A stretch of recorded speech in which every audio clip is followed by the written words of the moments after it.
చూపిస్తున్నారు. సో ఇప్పటిదాకా చిరంజీవి గారు, పవన్ కళ్యాణ్ గారు, చరణ్తో చేశారు. సో బన్నీతో చేయడానికి ఇన్ని రోజులు పట్టిందేంటి సార్? యాక్చువల్గా నేను బన్నీతోటి పూరి జగన్నాథ్ సినిమా చేయాలి. యాక్చువల్గా దేశముద్ర సినిమా మేము అనుకున్నాం. నాకు అప్పుడు ఏవో కొన్ని టెక్నికల్ ప్రాబ్లమ్స్ వచ్చినాయి. సరే ఆ టైంలో నేను చేయలేకపోయా. అది ఇప్పుడు వేరే ప్రొడక్షన్లో మన గీతాడ్స్ ఎవరది దేశముద్రు వేరే వాళ్ళు ఎవరు చేశారు, వేరే వాళ్ళు చేశారు. సో దట్ వైష్ణవ్ అకాడమీ కాదు, దేశముద్రు ఎవరు. సో దేశముద్రు వేరే నేను చేయలేకపోయాను. అప్పటి నుంచి బన్నీతో చేయాలని నాకు ఉండింది, కానీ కుదరలా. సో అలా వెళ్ళిపోయిన తర్వాత నాకు ఒక 2010లో ఇంకా సినిమాలు చేయకూడదు అంటే, నేను మా చరణ్ బాబుకి అన్ని సక్సెస్లో ట్రావెల్ చేస్తున్న మా అబ్బాయి మా చరణ్కి ఒక మంచి సక్సెస్ ఇవ్వలేకపోయాను ఆ రేంజ్ ద్వారా. నాకు చిన్న డిసప్పాయింట్, అరే మంచి సినిమా అనుకుని చేయలేకపోయానంటే, సక్సెస్ ఇవ్వలేకపోయినా డిప్రెషన్ వచ్చింది. సో ఇంకా మనం కరెక్ట్ కాదు ఇండస్ట్రీకి, అనవసరంగా పిల్లలతోటి సినిమాలు చేసి వాళ్ళ కెరీర్తో మనం ఆడుకోకూడదు అని నేను వదిలేసాను. అది బాగా బాగుంది. అంటే చరణ్ బాబుకి ఒక మగధీరాల తర్వాత వచ్చింది సినిమా, దానంత సినిమా కాకపోయినా అట్లీస్ట్ ఒక మంచి సక్సెస్ సినిమా కాలేకపోయింది. అది నాకు ఏదో somewhere I took responsibility. So ఒక డిప్రెషన్ వచ్చేసి ఇంకొద్దులే ఈ సినిమాలు చేయటం మనకు కరెక్ట్ కాదు, ఎందుకు వాళ్ళ ఫ్యూచర్ తోటి వాళ్ళ దీంతో మనం ఎందుకని నేను ఆగిపోయాను. సరే ఆ టైంలో అరవింద్ గారు బన్నీతో వచ్చేది కన్నా బాబు ఇంకో సినిమా అన్నారు, నేను చేయిస్తాను నీతోటి ఒక 1 or 2 yearsలో.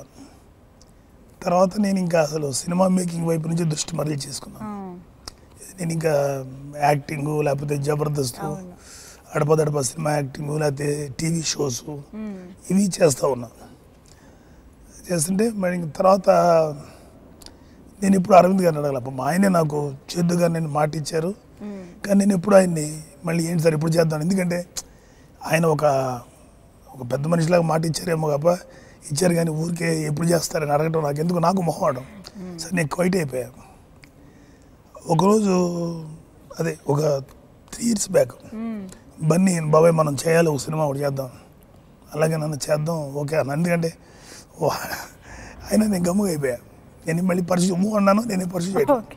కానీ అరవింద్ గారు నాకు అర్థమైంది, ఆయనకి వీడు ఎక్కడో డిప్రెషన్లో అంటే సరిగ్గా మేకింగ్లో ఎక్కడో ఫీల్ అవుతున్నాడు అని చెప్పి నాకు ధైర్యం చెప్పి నాకుతో ఈ సినిమా చేయించారు. నాకు చాలా ఒక రకంగా చెప్పడం చాలా కన్వీనియంట్గా చేయించాడు ఈ సినిమా, నాకు సమర్పణ చేసి.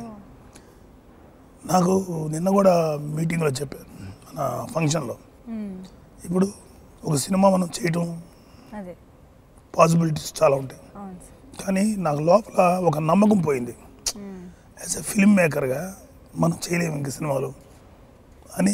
ఇంకా సో ఒక ఈ ఆరెంజ్తో ఇంకా లాస్ట్, ఇంకా సినిమా మనం ఫర్దర్గా చేయలేమేమో, వద్దులే అనుకుని మానేసాను.